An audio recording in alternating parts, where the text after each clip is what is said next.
I found out my husband and our surrogate conceived our son the old-fashioned way instead of through IVF, and now everyone thinks I'm heartless for wanting to give up my parental rights in the divorce. Buckle up. I, 36F, have been with my husband, 35M, for a total of almost 10 years, married for 7. We had what I thought was my child by surrogate over 2 years ago because after 4 years of trying to conceive with no success despite medical interventions, it turns out I am unable to carry a child to term. I had always wanted to be a mom. Devastated is an understatement regarding how I felt when I found out I have a medical condition that would make it nearly impossible to carry a baby to term.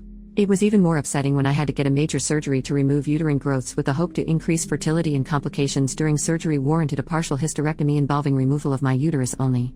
I still had my ovaries, so we started looking into cost of a surrogate. It is really expensive. My close friend since college who'd already had 2 kids of her own offered to serve as the surrogate for us to cut down on costs. After 2 disappointing IVF sessions that did not result in pregnancy, she became pregnant on the 3rd try and carried a boy to term for us. I was so happy and busy after the birth, between being a mom and returning to work after a 4-week parental leave, so I didn't notice any warning signs. I should have noticed the red flags and warning signs early on, but did not because I was so exhausted from working so much at my stressful job and 2 part-time jobs to cover most of the bills, and the anticipated medical and legal costs associated with this friend becoming our surrogate. I was the primary breadwinner. My friend and my husband started talking more, and I would sometimes come home from my weekend job to find her already hanging out at our house when my husband was there. I chalked it up as harmless, and it's good for her to know my husband better since she was in the process of hopefully carrying our child for us. I was grateful to have someone helping us have a child. I also thought it weird that our son has brown eyes when both of us have blue. Then I found out that while this is uncommon, it's possible sometimes due to many genes controlling eye color. Recently it all came to a head when I took our son to a doctor's appointment, and they did metabolic panel and blood tests which showed that he had a blood type that is not biologically possible to have with me as his mother. He's B+, I'm A+, husband is O+. Immediately I started worrying it was the fertility clinic's fault and that they'd messed up and implanted a wrong embryo. I started lining up lawyer consultations to possibly sue the clinic and looked into having a DNA parentage test done. The test results showed that I'm not the mother but my husband still is the father. I was angrier than ever, talked to lawyers about medical malpractice in the fertility clinic we'd used. Then my husband confessed that he'd slept with my friend, our surrogate, on a few different occasions during our struggle to have her get pregnant with our embryos. This means what I thought was our son conceived by IVF and carried with a surrogate isn't my son at all and was in fact conceived the old-fashioned way, which I can't ever do. Livid and absolutely broken at the same time doesn't even begin to describe how I feel.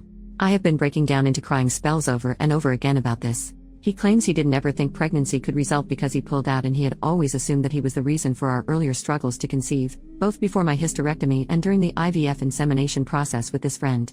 I felt an immediate triple betrayal, from what was supposed to be my husband, my friend, and now knowing my child isn't even really mine.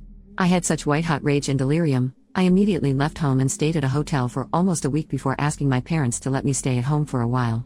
I admit I left our son with him. I am now filing divorce because he cheated and betrayed me in the worst possible way. I have also cut off my friendship with my friend, the surrogate, and feel afraid to trust anyone else now. I have seen a divorce lawyer to see about giving up my legal rights to this kid so I don't have to face such betrayal or owe child support. My husband and friend/surrogate admit they were wrong and keep apologizing, but also called me immature and heartless to just give up on my son like that. My parents also say I can't just give up on a kid that I went through so many legal and medical hoops to have. When I told them I refused to stay in a cheater marriage and I'd rather adopt someday with a better, more trustworthy partner, they also told me I was wrong and that maintaining my parental rights isn't much different than if I adopted outright.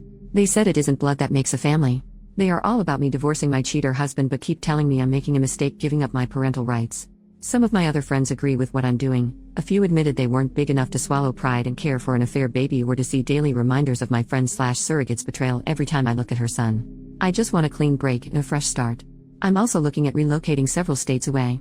So am I really that wrong to give up my parental rights in the divorce because a kid I paid a lot of money to have born by surrogacy isn't biologically mine at all, but the surrogates? Relevant comments. Commenter 1. No, you're not the jerk. You've suffered a terrible betrayal. Only you can say what's best for you. Personally, I wouldn't be able to look at the child without being hit with the betrayal again and again. Your parents and friends don't have to actually deal with the situation. They don't get a vote. Your soon-to-be ex is a real piece of work. You're immature? I would want to throw up if I was in the same room with him. Please get some therapy to work through this. Don't let these 2 jerks hold you back from living your best life. OP, he feels like biological maternity shouldn't matter that much when it means I am finally fulfilling my dream of becoming a mother.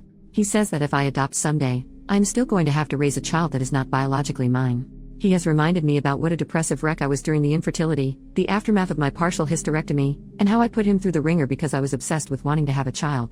He claims that I pushed him away with my baby obsession and he couldn't deal with me anymore, and that's why he started spraying the way he did. He also says that I can't just turn my back on a child when I legally signed all the paperwork, which is similar to adoption paperwork since the state doesn't readily recognize a child born to a surrogate to be the couple's child since they base it on the person who gave birth to the child as being the legal mother until paperwork is signed that transfers the rights over.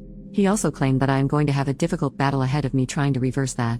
OP responds on her ovaries/eggs being intact or not. Obviously I have eggs if my ovaries are intact and they extracted eggs to form the embryos prior to inseminating.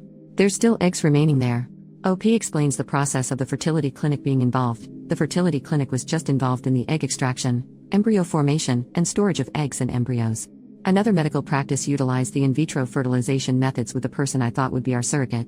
He did not pick the surrogate for us. It was a personal friend who agreed to do this out of the supposedly kindness of her heart since she already had 2 prior children and knew that she could carry to term easily and didn't mind being pregnant. Had we gone through a professional surrogacy practice, there would have been other steps involved and they would have found a few options for surrogates for us, but the costs were way too high, which is why we skipped some steps and a lot of money by going through a friend that we thought we could trust. Now I feel like I can trust no one. I don't even feel like I could try surrogacy again far in the future because my trust in that is broken. Update, 5 months later. Hi, I'm low on time right now but will be posting a separate update post later.